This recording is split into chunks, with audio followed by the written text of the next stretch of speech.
I saw him in summer of 1985, I think it was, at the Cactus Cafe in Austin.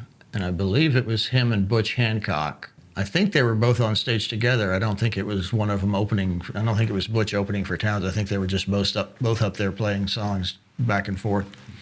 It was a good show. Townes was maybe a little off, but I saw him at the Cactus. It was I was enough of a fan, and that first time I saw him was enough of a draw for me to like make sure I would go see Townes anytime I could see him play, pretty much.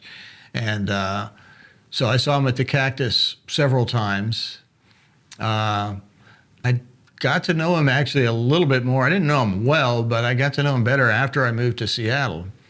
I remember he was coming through Seattle in 92 or 93, and I did a phone interview with him for a story in the local paper that I wrote for, touring with Guy Clark. It was a Guy in Townes tour. In Seattle, they had booked Mickey Newbury as the opening act, and Mickey lived in Oregon at the time, and so just because of close proximity, they were able to get Mickey on the bill. I'm not sure who was responsible for that, but Townes didn't know. And so I told him on the phone, and he was so excited to hear that Mickey Newbury was going to be opening the show in Seattle. So we kind of had a little bit of a bonding thing over that. And I had just moved up to Seattle from Austin, and he was like, "So you got a boat yet?" And I'm like, "Well, I've only been here for about 6 months." And he's like, "You've been there 6 months and you don't have a boat yet?"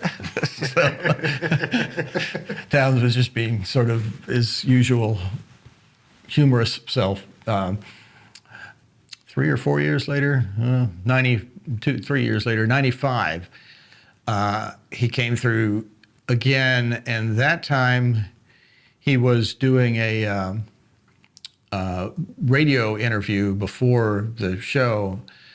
I had gone down to the show early. I knew the guy who ran the club where Townes was playing. I knew him pretty well, and he let me come in just for sound check and just to say hello. And then it turned out they needed a ride down to the radio station, and I was drafted for that. So Townes and me and Harold Eggers all piled in a car and headed down to this radio station. And I was parked at this one really weird 5-way intersection in Ballard in Seattle, and I kind of I needed to go this way, sort of back and around, and I kind of pulled out and did it and realized as I was doing it, I was running like 2 lights in the process. and Townes was sort of like he was like, "Oh, well, that was a smooth move." And I was like, "Yeah, it was. I don't think it was legal." And he says, "Oh, it was totally illegal, but it was a smooth move." So there was that memory, and it was on that same trip. The phone interview I'd done with him about 2 weeks before then for a previous story I was writing, where I got my favorite quote from any artist in an interview ever. And so that's I wish I could remember it exactly, but I was asking him about whether the sort of recent upsurge in country music's popularity in the early mid-90s with Garth Brooks and whoever else was at the front of that Vanguard, whether it might benefit Townes at all. There was NBC had some sort of a country music show once a week at that point because they were trying to cash in on this, and Hal Ketchum had just been on it like a week or two before, and he played White Freightliner Blues. And so I asked Townes, I thought, you get something like that, do you think something like one of your songs being played on a national TV show like that might benefit you? And he's like, "No, I don't think I'll benefit from anything on this earth." And he was like, "If you got there's food, water, air, and love, right? And love is basically heartbreak." And humans are always living in the future or the past. Animals can live in the present, but humans are always living in the future or the past. So it's just a veil of tears, man, and I don't know if anything's going to benefit me except more love and a nap. That's not verbatim, but it's close. And it was just this, what I thought was a simple question, and I get this burst of philosophy from him, and it's like one of my favorite moments in interviewing. That's a beautiful one, man. Yeah. How many times do you think you interviewed Townes over the years? I would say it was at least 3. It might have been 4. It was probably only 3 because he died in '97, and we were just starting out the magazine at that point. It probably would have been a lot more in the future if he had lived longer. But for folks wondering, the magazine's No Depression magazine, when it was a magazine, did you interview him for the Austin American Statesman? I don't know when you started working there. I started working at the Austin American Statesman in fall of 1982 when I was a senior in high school. But for the first 5 years I was there, I was really expecting to be on a track towards becoming a sports writer. I was working in the sports department all through that early high school or late high school and early college years at the University of Texas. And I didn't start writing about music until 1987. Basically just once I got into college at UT and I could go out and see music at clubs, and it was such an active time for music in Austin in the mid-'80s.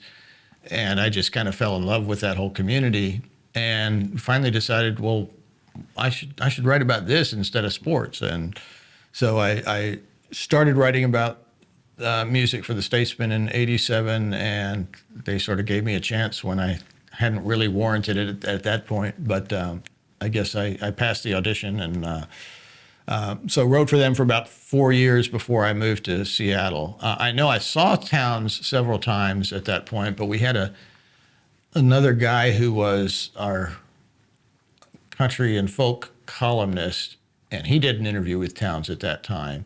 And I can't remember, I ended up taking over that column, and I can't remember if I did an interview with Townes at that point. I think I did. I think I did 1 in Austin and 2 in Seattle, yeah. When Townes would play out in Austin, were the crowds very good? Oh yeah, it was always packed, and then depending upon whether it was a good or a bad night for Townes, by the end it was either still packed or about a quarter of the people left, And I'd been to both of those kinds of shows. I remember going to one with a fellow or another artist in Austin named Lisa Mednick, and we were just, it was a crash and burn kind of a gig, but we both just stayed there the whole time because we're like, we gotta just watch this train wreck and see exactly what happens. So it was fascinating. But yeah, people always turned out in Austin for Townes, but whether they stayed or not depended upon how good he was that night. It's good to know because you never know how well somebody is doing live when you're looking back, whether the town appreciated them or not. Yeah.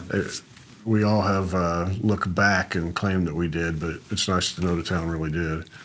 One other Townes memory I have was I came to Nashville in November of '93, partly to visit my brother for Thanksgiving, I think it was, who lived here at the time. And I was just making a trip around the Southeast to Atlanta and Raleigh, and I spent a little bit of time in Nashville. And I remember thinking when I was flying here, it's like, if there were one person I might just happen to run into in Nashville, who would I want it to be? And I thought, probably Townes Van Zandt. And so my brother and I are at an O'Charlie's for lunch one day over by Vanderbilt, I think, and we're having lunch, and I look over, and there's Townes and his wife Janine and their daughter. Must have been Katie Bell, I think, sitting there eating. And so I walked up and introduced myself, and I didn't know if Townes would remember me. I'd met him a couple times, but I think he sort of kind of did. But but it was just kismet to be thinking that, and sure enough, there he is. You know? It spoke a little bit to me about how Nashville is still kind of a small town too. You know.